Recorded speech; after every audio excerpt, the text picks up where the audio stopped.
E aqui no estúdio eu recebo o vereador por Cuiabá, Abílio Júnior, do PSC, que vai falar sobre esse assunto aí, a tentativa de se mudar o regimento lá na Câmara Municipal de Cuiabá.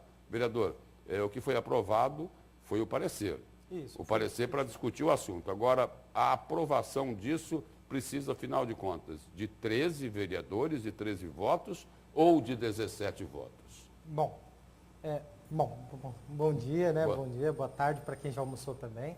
Então, uma das coisas que a gente está tentando explicar é o seguinte: o artigo 177 do Regimento Interno da Câmara Municipal é ali que define quais são as votações que devem ser feitas e qual é o procedimento para cada votação.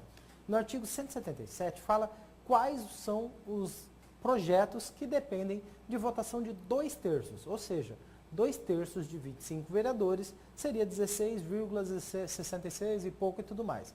Só que não tem meio vereador, né? Então é 17 votos para 2/3. Porque o regimento interno, só para facilitar um pouco mais o entendimento e contribuir com o raciocínio, o regimento interno é a Constituição do município. Não, o regimento interno é a Constituição da Câmara.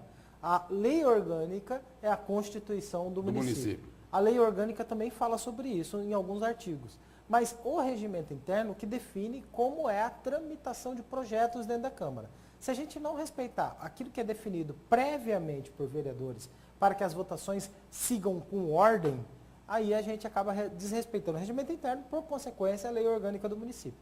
No regimento interno, diz que precisa de 2/3 para votar modificações ou a própria lei orgânica. E por que é que 2/3 ou modificações ou a própria regimento interno. Como é uma alteração do regimento interno, há necessidade de ser 2/3. Logo, 17 votos precisa ter para conseguir alterar o regimento, permitindo a eleição do próximo presidente sendo reeleito. Agora, o atual presidente Justino Malheiros está tentando emplacar um outro entendimento, de que 13 votos seriam necessários para aprovar essa mudança no regimento.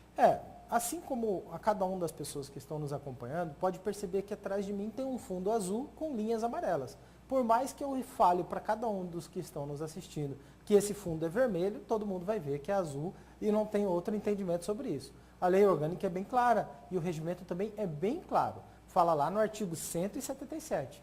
É necessário 2/3 para a votação. Aí está lá no inciso 9º, se eu não me engano, ou inciso 7º, que diz o seguinte: 2/3 para a votação do regimento interno. Ou seja, toda alteração da lei ou aprovação do regimento interno tem que ter 2/3, 17 votos. Assim como essa parede aqui atrás é azul, o regimento interno deixa bem claro como que tem que ser. Vereador, e foi, mesmo sendo parecer, a votação foi apertada, hein? Eu acredito... O que é que isso reflete?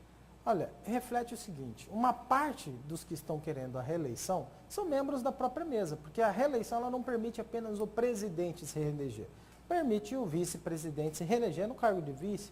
Renivaldo Nascimento, o Renivaldo, que também seria um dos candidatos. Então, eu tenho lá minhas dúvidas se ele é um dos candidatos. Eu acredito que ele, assim como outros, qualquer vereador é apto a disputar a vaga. O Renivaldo, assim como qualquer outro vereador, são aptos a disputar a vaga. Porém, o regimento interno define que a mesa não pode se reeleger na sua própria mesa. Então, quem quer continuar na mesa está apoiando uma parte desses projetos. Contudo, vale ressaltar que o Marcelo Bussic, ele é o segundo secretário e ele votou contra a reeleição da mesa. Logo, ele está abrindo mão de ser parte dessa próxima mesa, porque ele acredita que a gente precisa desse ciclo, dessa rotatividade no poder, até mesmo para que novas ideias venham a ser compartilhadas na Câmara, para que a Câmara tenha uma forma diferente de administrar. Eu, por exemplo, não posso falar contra toda a administração do Justino Malheiros, até porque a administração dele durante esse período foi boa para todo mundo de certa forma. Elegeu bem com os vereadores da oposição. Nós fomos, de certa forma, tivemos muita liberdade para fazer o nosso trabalho de oposição. Protocolamos a CPI, abrimos a CPI. Agora é o jogo político, né? A base, ela tem que tentar conter a oposição do seu trabalho. Agora, no caso da CPI, o presidente da Câmara patrolou, não é, vereador? Olha, eu entendo como uma manobra da base do prefeito. Eu entendo como uma manobra da base do prefeito. E aí não é uma pessoa só que patrola. O presidente da Câmara ele não tem como patrolar sozinho. A decisão dos membros e do relator, ela é feita junto com o colégio de líderes. E aí cada vereador que é representante do seu partido lá, eles juntaram-se numa força política de apoio ao prefeito. Mas tem decisão que depende só dele. Não, então, é o que nem eu estou te dizendo. Ele, o presidente da Câmara Municipal, mesmo que tenha dado seu depoimento recentemente de que ele é independente, ele sempre foi base do prefeito, colega do prefeito, amigo. Então é natural que ele tivesse um comportamento como este. E aí a gente, que é a oposição, é natural que tivesse o enfrentamento que tivemos. Eu vejo o seguinte, eu votei contra a reeleição do atual presidente. Por quê? Porque eu acredito que é necessário um novo ciclo, um novo grupo de trabalho ali na frente. Qual é esse novo grupo?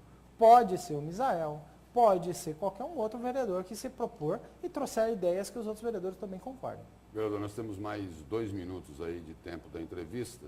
O senhor tem uma outra denúncia aí gravíssima contra a Prefeitura de Cuiabá, que envolve aí recursos do orçamento do município para a comunicação. Recursos que teriam triplicado, praticamente triplicado no ano passado, coincidindo com aquelas imagens dos maços de dinheiro no bolso do paletó. Já foi para o Ministério Público isso? Sim, nós já procedemos, eu vereador Abílio, vereador Diego Guimarães, vereador Marcelo Bussic, vereador Dilemário, vereador Toninho de Souza, o vereador Gilberto Figueiredo, não sei se eu lembrei todos os vereadores, mas se por acaso eu me esqueci de algum, o vereador Felipe Vilaton, não sei se eu já falei também, mas todos esses vereadores, eles estão assinando um processo, um pedido, um encaminhamento para o Ministério Público sobre os gastos da Prefeitura com a Secretaria de Comunicação. Dentre isso, a Prefeitura, no ano passado, a partir da hora que saiu aquele vídeo, tirando dinheiro do paletó e tal, até derrubando dinheiro, a partir do momento que saiu aquele vídeo, a Prefeitura teve o maior gasto do ano, mais de 3 milhões de reais. Foi feito com comunicação para falar que Cuiabá estava humanizada. Antes disso, o maior gasto tinha sido o aniversário de Cuiabá, R$1.900.000. E a Prefeitura acabou tendo que suplementar o dobro do orçamento que a pasta tinha.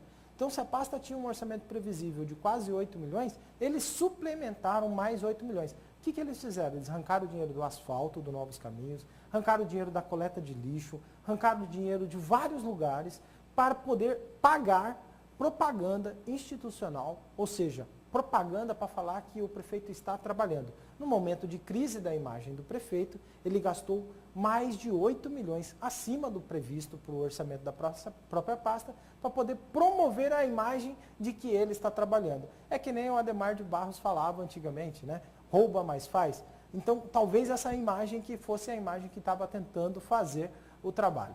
E tem denúncia ali que pode comprometer quase que diretamente o prefeito nessa questão aí da utilização da verba de comunicação? Isso mesmo, tem muitas denúncias que estão lá. Eu não posso estar falando todas elas, até por causa de um sigilo que a própria Ministério Público sugeriu, mas tem denúncias diretas. O ruim disso, Lúcio, é que nós que estamos fazendo nosso papel de fiscalizar e cobrar, acabamos virando o alvo. Acabam nos atacando, tentando difamar e caluniar. A gente viu isso no período da CPI, onde tentou caluniar todos aqueles vereadores que assinaram, e agora a gente está passando por um processo muito difícil em relação à imagem nossa, por causa do uso da máquina pública, pagando as instituições, pagando mídia, influenciando a mídia, para que algumas dessas mídias, dos quais a gente já sabe, a gente já está investigando, algumas dessas mídias façam matérias caluniosas e difamatórias para tentar manchar a imagem daqueles que fiscalizam. E você sabe como que é difícil isso, né? Vereador, obrigado pela presença e pelas informações aqui no Jornal do Meio-Dia. Obrigado a todos que nos acompanham.